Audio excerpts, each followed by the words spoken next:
নিউজিল্যান্ডে যে ঘটনা ঘটে গেল, মসজিদের ভিতর ঢুকে সেখানে 49 জন মানুষকে হত্যা করা হয়েছে, প্রায় 1 ডজনের উপর মানুষ এখন আহত। সেখানে আমাদের 3 জন বাংলাদেশের নাগরিকও মৃত্যুবরণ করেছে।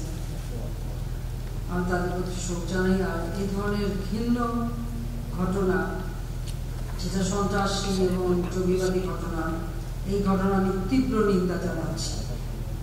যেইভাবে একটা ধর্মীয় প্রতিষ্ঠানের মধ্যে ঢুকে যখন মানুষ সেখানে নামাজ পড়ারত অবস্থায়, সে অবস্থায় তাদেরকে গুলি করে হত্যা করার মতো জঘন্য কাজ, ঘৃণ্য কাজ আর কিছু করতে পারে না।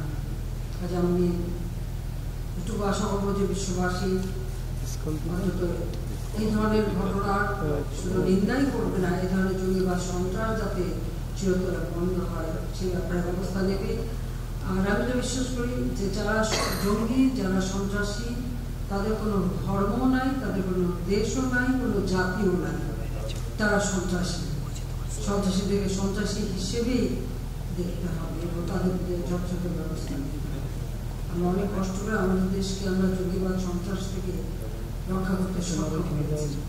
তারপরে অনেকে নানা ধরনের প্রস্তুত করে, কিন্তু জঙ্গিবাদ সন্ত্রাস করার কোনো মানুষের মঙ্গল করতে পারে না, অমঙ্গল ছাড়া। আর ধর্মীয় স্বাধীনতা একটা সকল মানুষের স্বাধীনতা, আমাদের দেশে সেটা আমরা সবভাবে রক্ষা করতে পেরেছি যে যার যার ধর্ম সে স্বাধীনভাবে পালন করতে পারে, সেই সুযোগটা আমরা করে দিয়েছি। কিন্তু এই সব ধরনের ঘটনা যদি ঘটে, আর নিউজিল্যান্ড একটা শান্তিপূর্ণ দেশ, সেখানে গেলে এই ধরনের ঘটনা ঘটবে, যেটা অত্যন্ত জঘন্য একটা ঘটনা ঘটেছে, তার তীব্র নিন্দা জানাচ্ছি। আর আমি আল্লাহ রাব্বুল আলামিনের কাছে শুকরিয়া আদায় করি যে আমাদের ক্রিকেট প্লেয়াররা তারা ওই মসজিদে তাদের নামাজ পড়তে যাওয়ার কথা তারা গিয়েছিল, কিন্তু ওখানে একজন আহত মহিলা তাদেরকে মসজিদের ভিতরে ঢুকতে দেয়নি, তারা কোনোভাবে জীবন বেঁচে যায়। আগামীতে যেখানে আমাদের ক্রিকেট টিম পাঠাবো, অন্তত তাদের নিরাপত্তার বিষয়টা আমরা ভালোভাবে পরীক্ষা নিরীক্ষা করেই আমরা পাঠাবো। আর আমাদের দেশে সবসময় যারাই খেলতে আসে তাদেরকে আমরা সবসময় যথাযথভাবে নিরাপত্তা দিয়ে থাকি, সে ব্যবস্থা আমরা সবসময় করি।